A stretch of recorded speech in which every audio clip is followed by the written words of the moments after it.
अब अगला क्वेश्चन क्या है यहाँ पे कि 2 ग्राम ऑफ बेंजोइक एसिड है हमारे पास, जिसको हमने डिज़ोल्व किया in 25 grams of benzene, shows a depression in freezing point equal to 1.62 kelvin.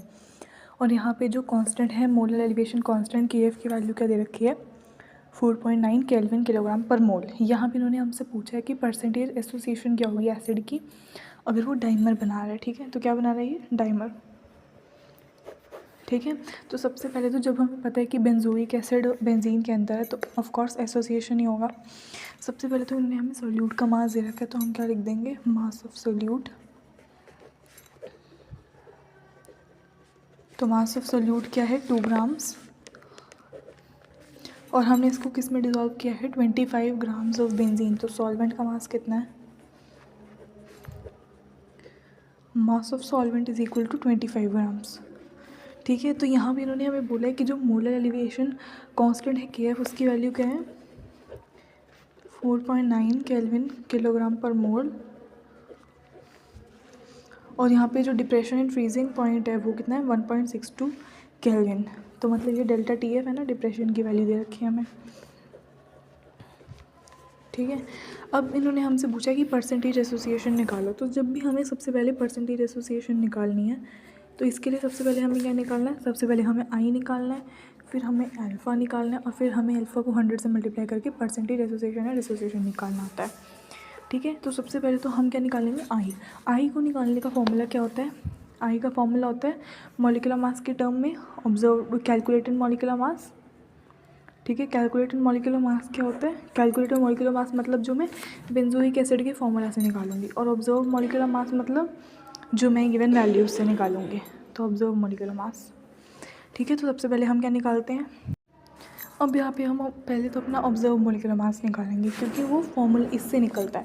ये जो डेटा हमें गिवन है उससे हम क्या निकालेंगे, ऑब्जर्व मॉलिक्यूलर मास निकालेंगे। ठीक है, तो इसका फॉर्मूला क्या होता है, सबसे पहले हम डेल्टा TF का फॉर्मूला लगा देंगे। Delta TF is equal to क्या होता है, KF इंटू M। ठीक है, डेल्टा TF की वैल्यू 1.62 दे रखी है, और KF कितना है, 4.9, और मोलैलिटी क्या होती है, मोल्स ऑफ सोल्यूट। सोल्यूट कितना है, 2 ग्राम अपॉन में मोल्स क्या होता है, गिवन मास अपॉन में मॉलिक्यूलर मास। मॉलिक्यूलर मास हम M लेट करें क्योंकि वही तो हमें निकालना है ना, ऑब्जर्व्ड मॉलिक्यूलर मास यहाँ से निकालेंगे। और ये हो गया मोल्स ऑफ सोल्यूट अपॉन में solvent in gram. Solvent in gram कितना, 25, इंटू में क्या कर देंगे, 1000। ठीक है, तो इस M को हम यहाँ ले जाएंगे, और ये क्या बन जाएगा, 4.92 इंटू 1000, और ये 1.62 नीचे जाएगा, 25। ठीक है, अब हमने क्या किया, ये 1 डेसिमल को हटाएंगे तो नीचे 10 आ जाएगा। ठीक है, ये 2 को हटाएंगे तो ऊपर 100 आ जाएगा। ये 1 0 से 1 0 हमने कैंसिल कर दी। ठीक है, 5 2 ज़ा 5 5 ज़ा, ठीक है, 2 1 ज़ा 2, 8 ज़ा 16, और 1 ज़ा 81। ओके, इसके बाद हम क्या कर देंगे, 5 1 ज़ा 5 2 0 0, तो यहाँ पे क्या बन गया, 49 इंटू 200 इंटू 2 अपॉन में 81। अब अगर हम इसको फर्दर मल्टीप्लाई करके डिवाइड करके सॉल्व करेंगे तो आंसर यहाँ पे क्या आ जाएगा, 242 ग्राम पर मोल। क्या आ जाएगा यहाँ पे, 242 ग्राम पर मोल आ जाएगा हमारा आंसर। ठीक है, अब हमने क्या करना है, इसके बाद हम क्या करेंगे, अपना वॉन्ट ऑफ फैक्टर निकालेंगे। वॉन्ट ऑफ फैक्टर I की वैल्यू क्या होती है, इसकी वैल्यू होती है calculated molecular mass, calculated molecular mass upon में observed molecular mass. Calculated molecular mass क्या होता है, जो हम अभी कैलकुलेट करेंगे बेंजोइक एसिड की फॉर्मूला से। और बेंजोइक एसिड का फॉर्मूला क्या होता है, इसका फॉर्मूला होता है, क्योंकि बेंजीन है तो C6H, क्योंकि ये बेंजीन है तो यहाँ पे C6H5, और क्योंकि एसिड है तो COH, तो C6H5 COH हो गया फॉर्मूला। और अगर हम कैलकुलेट करेंगे तो यहाँ पे 7 कार्बन है, 7 इंटू 12, प्लस में हाइड्रोजन 6 है तो 1 इंटू 6, प्लस में ऑक्सीजन कितने हैं, 2। एक ऑक्सीजन का मास कितना होता है, 16, तो 16 इंटू 2, तो इसको कैलकुलेट करेंगे तो ये 122 आ जाएगा ग्राम पर मोल। ठीक है, तो ये कितना हो गया हमारा कैलकुलेटेड मॉलिक्यूलर मास है ये। तो कैलकुलेटेड मॉलिक्यूलर मास हमने क्या निकाल दिया, अब 122 बेंजोइक एसिड के फॉर्मूला से। और बाकी जो हमें वैल्यूज़ ये रखी थी elevation depression and freezing point वगैरह की KF की, उससे हमने क्या निकाल लिया, ऑब्जर्व मॉलिक्यूलर मास 242। जब हम इन दोनों को डिवाइड करेंगे तो आंसर क्या आ जाएगा, 0.504 अप्रॉक्सीमेटली आंसर आ जाएगा। देखो 2 6 ज़ा 2 1 ज़ा 2 1 2 1। ठीक है, तो अब 61 जो है अप्रॉक्सीमेटली इसका आधा ही है। ठीक है, तो ये यहाँ पे वैल्यू क्या आ जाएगी, 1/2 1/2 का हाफ करेंगे 0.5 कुछ आएगी वैल्यू। ठीक है। तो ये आई की वैल्यू हो गई। अब जब हमने आई की वैल्यू निकाली, इसके बाद हम क्या निकालते हैं अल्फ़ा, और इसके बाद इसको 100 से मल्टीप्लाई करके हम क्या निकालते हैं परसेंटेज एसोसिएशन। ठीक है। तो यहाँ पे आई निकल गया। अब हम क्या मान लेते हैं कि late alpha be the degree of association of benzoic acid. तो बेंजोइक एसिड की जो एसोसिएशन है उसकी क्या है, डिग्री है अल्फ़ा। अब हम क्या लेते हैं, क्योंकि डाइमर बन रहा है यहाँ पे, मतलब हम 2 लेंगे मॉलिक्यूल्स, उससे हाइड्रोजन बॉन्डिंग होकर डाइमर बन जाएगा। ठीक है। एसोसिएशन हो रहा है तो 2C6H5COOH। ठीक है। और ये क्या बन गया, C6H5COOH होल ट्वाइस। ठीक है। यहाँ पे हाइड्रोजन बॉन्डिंग होगी और ये क्या बन चुका है, डाइमर बन चुका है। अब हम ये ऐसे हम इक्वेशन लिखते हैं। ठीक है। और ये इक्वेशन रिवर्सिबल है तो इसलिए साइन बनता है। ठीक है। अब हमारे पास इनिशियल मोल्स का मतलब क्या होता है कि जब हमने टाइम T0 ले रखा है 0 सेकेंड्स, तो हमारे पास इनिशियल मोल्स क्या है। अगर हमने ये 1 ले रखा है तो 0 टाइम अगर हमने ले रखा है 0 सेकेंड्स, तो यहाँ पे 1 मोल है अगर ये, तो ये 0 हो जाएगा। और अगर आफ्टर एसोसिएशन, मतलब एसोसिएशन हो गई है, एसोसिएशन होने के बाद यहाँ से 1 माइनस अगर ये अल्फ़ा हो जाए मोल्स, मतलब कुछ कम हुए हैं, तो ये क्या बन जाएगा, ये हो जाएगा अल्फ़ा/2। अल्फ़ा/2 क्यों हुआ है, क्योंकि हमें पता है जब डायमर बनता है तो जो नंबर ऑफ़ पार्टिकल्स है वो आधे हो जाते हैं। 2 हम लेते हैं मॉलिक्यूल्स, उससे 1 डायमर बनता है हाइड्रोजन बॉन्डिंग होके, तो यहाँ पे आधे हो गए, तो अल्फ़ा/2। अब हमें पता है ये जो लास्ट के हमारे पास एसोसिएशन के बाद वाले जो ये मोल्स होते हैं, इनको जब हम ऐड करते हैं तो आई की वैल्यू निकलती है। तो आई की वैल्यू क्या हो गई, 1 माइनस अल्फ़ा प्लस में अल्फ़ा/2। ठीक है। तो यहाँ पे क्या हो गया, 1 माइनस में, और यहाँ पे हम क्या रखते हैं, एलसीएम लेके 2 आ गया, तो 2 अल्फ़ा और प्लस में यहाँ पे क्या आ जाएगा, अल्फ़ा। तो ये क्या बन गया, 1 माइनस ये -2 अल्फ़ा प्लस अल्फ़ा कितना होगा, माइनस अल्फ़ा/2। ठीक है। तो ये हमारा आई के इक्वल में हो गया। और आई की वैल्यू हमें पता है, ऊपर हमने क्या निकाली थी, 0.504। इसके इक्वल में -1 माइनस अल्फ़ा/2। ठीक है। तो 1 माइनस अल्फ़ा/2 इसके इक्वल में हो गया। अब हम क्या करेंगे, इस अल्फ़ा/2 को इधर ले जाएंगे तो ये प्लस हो गया 1, और इसको इधर ले जाएंगे तो ये माइनस हो गया, क्योंकि दोनों नंबर्स है तो इसको एक साइड लेके आएंगे, तो ये अल्फ़ा/2 हो गया। और 1 में से हम माइनस करेंगे 0.504। ठीक है।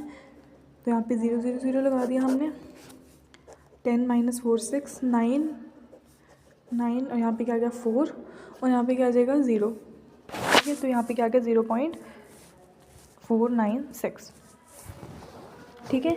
तो ये हमारी यहाँ ये वैल्यू आ गई। अब जब अल्फ़ा इस 2 को उधर लेके जाएंगे तो ये 2 इससे मल्टीप्लाई में हो जाएगा। अगर हम 2 से मल्टीप्लाई करें तो यहाँ पे 6 × 2 = 12, 1 कैरी, 9 × 2 = 18, 19 हो गया, और 4 × 2 = 8 और 9 हो गया। ठीक है। तो 0.992 हो गया। ये हमारे पास अल्फ़ा की वैल्यू निकल गई। जब हम अल्फ़ा की, तो अब हमने अल्फ़ा भी निकाल लिया। अल्फ़ा को अगर हम 100 से मल्टीप्लाई करेंगे तो यहाँ पे हमारे पास परसेंटेज एसोसिएशन आ जाएगी ना। तो यहाँ पे इसीलिए हम क्या करेंगे, लिखेंगे कि percentage association is equal to alpha into 100%। तो ये क्या हो जाएगी, अल्फ़ा क्या है 0.992 इंटू 100%। ठीक है। 992 को 1 से मल्टीप्लाई करोगे तो 992 ही आएगा, और पीछे 2 zeros और 1 2 3 के पहले डेसिमल है तो 1 2 3 के पहले डेसिमल और परसेंटेज, तो 99.2 आ गया वैल्यू। 99.2% के आगे हमारी वैल्यू। तो ये हमने कर लिया क्वेश्चन वांट ऑफ फैक्टर के ऊपर बेस, जिस पे हमने सबसे पहले आई निकालते हैं हम, इसके बाद हम क्या निकालते हैं, आई के बाद हम अल्फ़ा निकालते हैं, फिर हम परसेंटेज एसोसिएशन निकालते हैं। और फॉर्मूला आई का क्या यूज़ करते हैं हम, कि हमने कैलकुलेटेड मॉलिक्यूलर मास मतलब कि मैं बेंजोइक एसिड का जो फॉर्मूला लेके मास निकाल रही हूँ, कि बेंजोइक एसिड का फॉर्मूला C6H5COOH है, वो मैंने फॉर्मूला लगा के ऊपर लिखा मास, तो ये कैलकुलेटेड मॉलिक्यूलर मास है। कैलकुलेट मतलब मैंने फॉर्मूला यूज़ किया है इस कंपाउंड का। ठीक है। और ऑब्जर्व मॉलिक्यूलर मास क्या होता है, जो हमें अपना एक्सपेरिमेंट करके जो हमें वैल्यूज़ गिवन होती हैं क्वेश्चन के अंदर, उससे जो हम निकालते हैं। तो इस तरीके से हम अपना क्वेश्चन करेंगे। अगला क्वेश्चन हमारे पास क्या है कि 0.6 ml ऑफ एसिटिक एसिड है। एसिटिक एसिड का फॉर्मूला क्या होता है, CH3COOH, having a density of 1.06 gram millilitre inverse is dissolved in 1 litre of water. The depression in freezing point is observed is 0.0205 degree Celsius. Calculate the want of factor and dissociation constant for the acid. KF क्या है water का, 1.86 kelvin kilogram पर मोल। तो यहाँ पे सबसे पहले तो ये क्वेश्चन सॉल्व करने से पहले हमें ये पता होना चाहिए कुछ क्वांटिटीज़ के बारे में, जैसे कि वांट ऑफ फैक्टर को हम कैसे डिनोट करते हैं, आई से ठीक है। अगर हमसे पूछे डिग्री ऑफ डिसोसिएशन कि किस रेट पे डिसोसिएशन हो रही है या एसोसिएशन, उसकी डिग्री क्या है, उसको हम कैसे रिप्रेजेंट करते हैं, अल्फ़ा से। अगर वो हमसे पूछे डिसोसिएशन या एसोसिएशन की परसेंटेज, तो हम अल्फ़ा परसेंट कर देते हैं, मतलब इसको 100 से मल्टीप्लाई कर देते हैं। और आगे एक और चीज़ आती है जो होती है डिसोसिएशन कांस्टेंट। ठीक है, डिसोसिएशन कांस्टेंट का मतलब क्या होता है? डिसोसिएशन कांस्टेंट एक कांस्टेंट है जो डिसोसिएशन के बारे में हमें सिग्निफाई कर रहा है, बता रहा है। कांस्टेंट कोई भी होता है तो हम इसको के से ही रिप्रेजेंट करते हैं, है ना।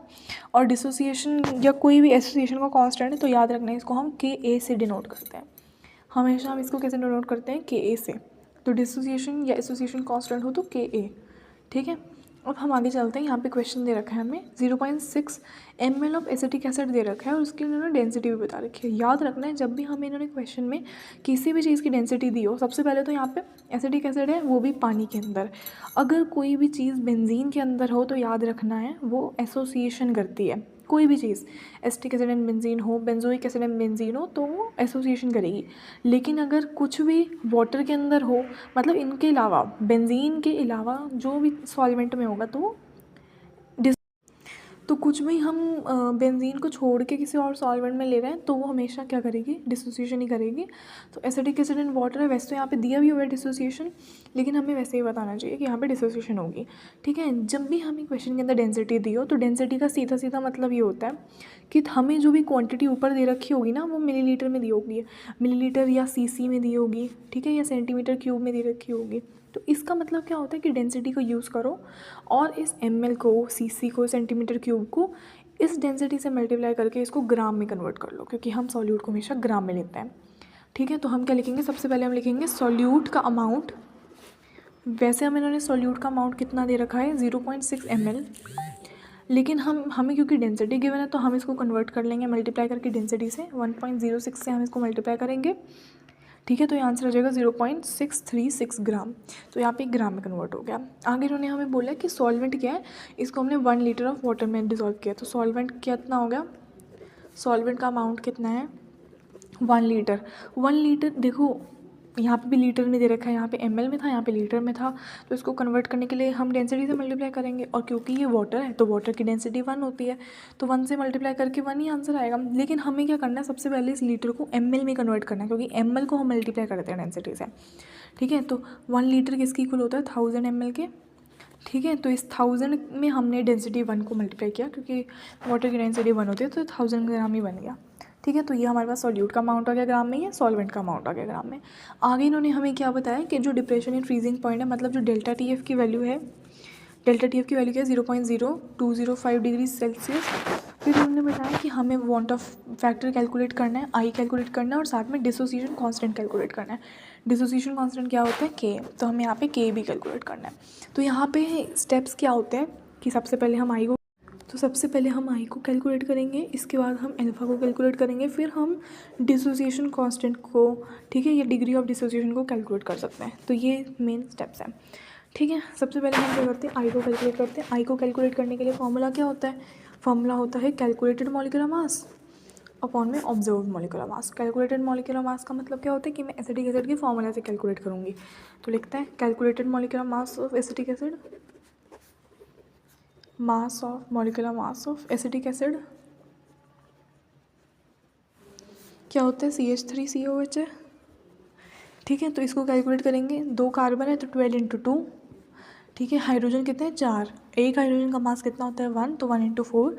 2 ऑक्सीजन है, एक ऑक्सीजन का मास 16 होता है, तो 16 × 2, 12 × 2 = 24, 4 × 1 = 4, 16 × 2 = 32।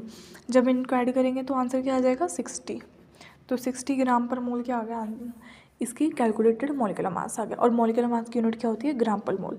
ठीक है, अब कैलकुलेट करेंगे हम ऑब्जर्व मॉलिक्यूलर मास, मतलब हम m की वैल्यू यहाँ से कैलकुलेट करेंगे अपनी गिवन डेटा से। ठीक है, तो फॉर्मूला क्या होता है? डेल्टा टी एफ की वैल्यू दे रखी है, तो delta T F is equal to K F into M. Delta T F क्या है? 0.0205, और के एफ की वैल्यू क्या दे रखी है हमें? के एफ की वैल्यू यहाँ पे है 1.86, और फिर क्या है? एम क्या होती है? मोलैलिटी। मोलैलिटी क्या होती है? Moles of solute. सोल्यूट के मोल्स कितने होंगे? ये गिवन मास है, और मॉलिक्यूलर मास हमने वही तो निकालना, एम ही तो निकालना, तो एम। इनटू में हम क्या करेंगे, नीचे क्या आएगा यहाँ पे सॉल्वेंट इन ग्राम, तो सॉल्वेंट इन ग्राम कितना है 1000 और मल्टीप्लाई बाय 1000, तो 1000 से 1000 कैंसिल हो गया, ये m यहाँ पे आ गया, 1000 से 1000 कैंसिल, ये m उधर आ गया, तो ये क्या हो जाएगा 1.86 इंटू 0.636 अपॉन में 0.025, तो यहाँ से हमारे पास m क्या की वैल्यू क्या आ जाएगी डिवाइड वगैरह करके 57.7 ग्राम पर मोल। ठीक है, तो ये 60 आई है, 57.7 आई। यहाँ से I की वैल्यू निकाल लेंगे। I का फॉर्मूला क्या होता है, calculated molecular mass, calculated molecular mass क्या है 60 अपॉन में observe molecular mass, observe molecular mass क्या है 57.7, तो दिख ही रहा है ये 1 पे ही कटेगा। ठीक है, अप्रॉक्सीमेटली 58 है तो 1 पे ही जाएगा, तो 1, और अगर प्रॉपर करेंगे तो 1.04 आ जाएगी वैल्यू। ठीक है, तो ये I की वैल्यू आ गई। अब हम इसके बाद क्या निकालते हैं, अब हम इसके बाद निकालते हैं डिग्री ऑफ डिसोसिएशन अल्फा। अब डिग्री ऑफ डिसोसिएशन लेट कर लेते हैं, let if alpha is the degree of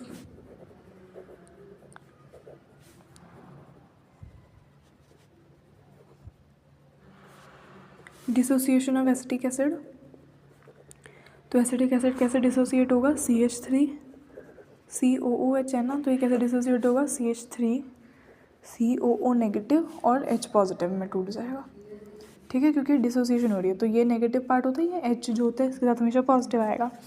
initial moles जब हमने टाइम को 0 ले रखा है, तो इनिशियल मोल्स अगर ये 1 है ना तो ये 0 0 होगा, और अगर हम थोड़ा टाइम बाद देखें, मतलब इक्विलिब्रियम पे या आफ्टर सम टाइम देखें, ठीक है, मोल्स एट इक्विलिब्रियम मतलब जब बैलेंस हो चुका है सब कुछ, ठीक है, तो इक्विलिब्रियम पे या थोड़े टाइम बाद क्या हो जाएगा, या हम बोले कि डिसोसिएशन के बाद क्या होगा, ये 1 माइनस अल्फा हो जाएगा, तो इतना डिसोसिएट हो गया, और ये क्या हो जाएगा अल्फा। ठीक है, फिर हम क्या करते हैं, हम ये जो नीचे वाला होता है ना हमेशा पूरा, इस पूरे को हम ऐड करते हैं और ये I की वैल्यू निकलती है, तो I is equal to 1 minus alpha plus में अल्फा प्लस में अल्फा। ठीक है, तो अल्फा कैंसिल हो गया, तो I क्या आ गया 1 प्लस अल्फा, और I की वैल्यू हमने पीछे क्या निकाली थी 1.04 और 1 प्लस अल्फा, तो अल्फा क्या हो जाएगा, इसको यहाँ ले जाएंगे तो माइनस हो जाएगा ये, तो 1.04 में से हम 1 को माइनस करेंगे 4 0 0, तो 0.04 क्या आ गई अल्फ़ा की वैल्यू आ गई। ठीक है, आगे हमें क्या करना होता है, आगे अब हमें क्या निकालना है, अल्फ़ा निकल गया I भी निकल गया, अब हमें निकालना होता है डिसोसिएशन कांस्टेंट, और डिसोसिएशन कांस्टेंट की वैल्यू हमें पता का फॉर्मूला हमें पता होना चाहिए। इसका फॉर्मूला होता है C अल्फ़ा स्क्वायर अपॉन में 1 माइनस अल्फ़ा। अल्फ़ा तो हमें पता ही है यहाँ पे डिग्री ऑफ डिसोसिएशन है, और जो C होती है वो क्या होती है कंसनट्रेशन, तो कंसनट्रेशन यहाँ पे हम मोलैरिटी लेंगे। ठीक है, तो मोलैरिटी यहाँ पे C की जगह हम मोलैरिटी की वैल्यू पुट कर देंगे। सबसे पहले तो हम यहाँ पे C निकालते हैं, बाकी सब तो हमें पता ही है। C क्या होती है कंसनट्रेशन या मोलैरिटी। ठीक है, अब हम पीछे डेटा पे चलते हैं, हम क्या लेंगे, मोलैरिटी का फॉर्मूला क्या होता है, given moles of solute upon में सोल्यूशन इन CC इंटू 1000। ठीक है, अब पीछे चलते हैं, या हम यहाँ पे मोलैरिटी भी ले सकते हैं, सेम चीज़ ही होगी। ठीक है, या हम यहाँ पे मोलैरिटी भी ले सकते हैं क्योंकि कंसनट्रेशन तो वो भी है। ठीक है, मोल्स ऑफ सोल्यूट अपॉन में सॉल्वेंट इन ग्राम इंटू 1000, तो मोल्स ऑफ सोल्यूट हमें पीछे सोल्यूट के मोल्स क्या दे, तो सोल्यूट के मोल्स का मतलब क्या होता है गिवन मास अपॉन में मॉलिक्यूलर मास, गिवन मास क्या 0.636 और एसिटिक एसिड का मॉलिक्यूलर मास क्या आया था 60, तो मोल्स क्या हो जाएंगे दोनों को डिवाइड करके 0.636 अपॉन में 60। ठीक है, और सॉल्वेंट कितना दे रखा है 1000 ग्राम, तो मोल्स ऑफ सोल्यूट में क्या लिख देंगे 0.636, मतलब ये C है, अपॉन में ये तो मोल्स की वैल्यू लिख रहे हैं, अपॉन में 60 इंटू सॉल्वेंट हमने देखा है ग्राम में 1000 है और इंटू भी 1000, इन दोनों को डिवाइड कर देंगे तो आंसर यहाँ पे हमारे पास कितना आ जाएगा, कंसनट्रेशन आ जाएगी 0.0106 mole litre inverse. Mole litre inverse क्यों लिया है हमने यहाँ पे, क्योंकि जब ये यूनिट है, ठीक है, ये यूनिट होती है, यहाँ पे हम मोलैरिटी लिखें या मोलैरिटी लिखें दोनों केसेस में सेम ही बात है, क्योंकि हमने क्या ले रखा है, हमारा सॉल्वेंट क्या है वाटर है। ठीक है, और सॉल्वेंट की क्वांटिटी ज़्यादा है तो दोनों में कुछ ज़्यादा डिफरेंस नहीं पड़ेगा, तो यहाँ पे हमने यूनिट मोलैरिटी की लिख दिया, फॉर्मूला हमने मोलैरिटी का लिख दिया, लेकिन वैल्यू सेम ही आएगी दोनों की। ठीक है, तो ये हमने लिख दिया, यहाँ पे C की वैल्यू आ गई। ठीक है, अब हम क्या लगाएंगे KA, मतलब डिसोसिएशन कांस्टेंट का फॉर्मूला लगाएंगे। ठीक है, तो इसकी वैल्यू हम फॉर्मूला क्या है 1 C अल्फ़ा स्क्वायर अपॉन में 1 माइनस अल्फ़ा, और C क्या है 0.0106। ठीक है, 0.0106, और अल्फ़ा की वैल्यू हमने ऊपर निकाली है 0.04, इसका स्क्वायर अपॉन में 1 माइनस 0.04। जब हम इसको पूरा कैलकुलेट करेंगे, सबसे पहले तो इन दोनों को माइनस करके नीचे वो वैल्यू आएगी, फिर हम 0.04 का मतलब हम इसका स्क्वायर ले लेंगे और इससे मल्टीप्लाई कर देंगे। ठीक है, तो इसको करने के बाद पूरी वैल्यू क्या आएगी 1.76 इंटू 10⁵ तो ये हमारी के की वैल्यू होगी। ये कांस्टेंट है तो इसकी यहाँ पे कोई भी यूनिट नहीं आएगी। ठीक है, तो ये हमारे क्या आ गया, ये सोल्यूशन आ गया इस क्वेश्चन का। ये क्वेश्चन बहुत बहुत ज़्यादा इंपॉर्टेंट है, और अगर हम प्रॉपर आंसर भी ना निकालें तो भी चलेगा, क्योंकि कुछ मार्क्स डिडक्ट हो जाएंगे, लेकिन हमने जो इतने सारे स्टेप्स लिखे हैं इसके भी हमें मार्क्स मिलते हैं। तो ये लिखना बहुत इंपॉर्टेंट है पूरा स्टेप।